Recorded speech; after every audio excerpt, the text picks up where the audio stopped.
Guys, and welcome back to the United Star. So today we have Prasham with us to talk about the upcoming game week, who to keep, who to remove, how to go about things. I'd say we've been successful in the last two videos. Prasham, what's your take on the upcoming game week? Yeah, I think we've done really well with our captain choices and with what team changes we've suggested. For this game week, I think the first thing managers need to watch out for is the fact that the games are interspersed with the FA Cup. So you have to pick your team. So the first game, and in fact, will start tomorrow, and then there's an FA Cup games and also Premier League games happening simultaneously.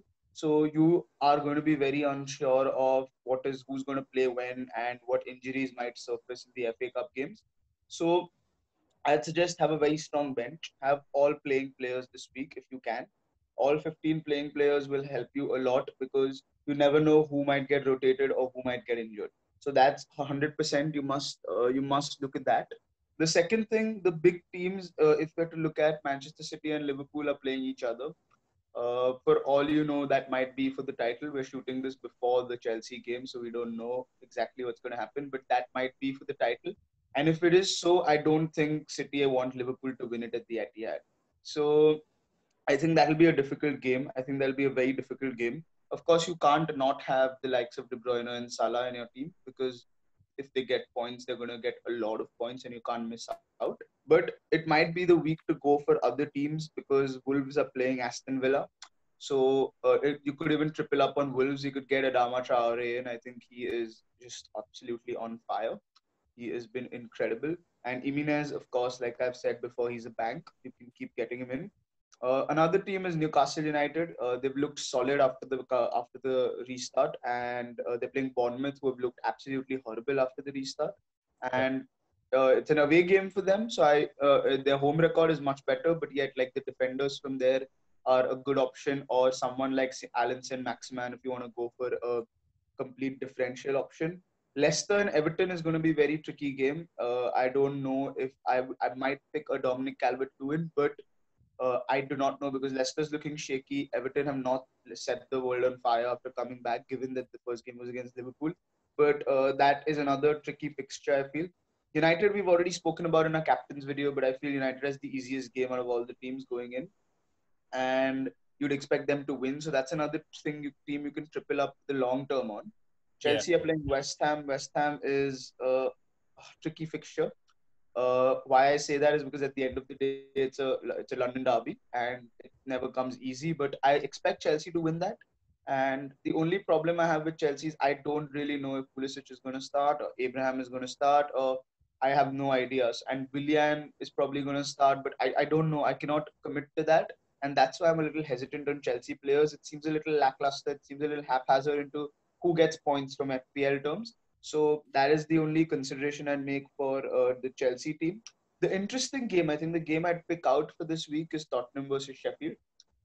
Very important game in terms of Europa and Champions League positions. Sheffield have just absolutely switched off after they've come on after restart, and I don't know whether it makes sense to own any of their defenders right now because they have been poor and they've made, I think, three mistakes leading to a goal directly. And you saw also against United, they were just taken apart. They were absolutely taken apart. And against Newcastle, which was more worrying that they were absolutely taken apart. Dean Henderson might yet be a good choice because he's making a lot of saves. But the defense, I'm not sure because Lundstrom is not giving anything going forward anymore. And the same with the likes of Baldock and Basham. So I think I'd be conservative on Sheffield, but I might be a little more positive on Spurs. Looking at how they played last time out, it looks like Harry Kane is hitting his stripes and Human Son as well. So with both of those, you could pick one. Both are very expensive, and if you want to go for a differential, cheaper option, then Bergwijn is another option there because it looks like Mourinho likes him a lot. I agree with you, but the take I have is ideally I would play Sheffield United's defense because I believe the game against United in specific, they were depleted in that department, not having Henderson, who's been a key player in their squad, not having Egan, who had a red card. All of them will be back.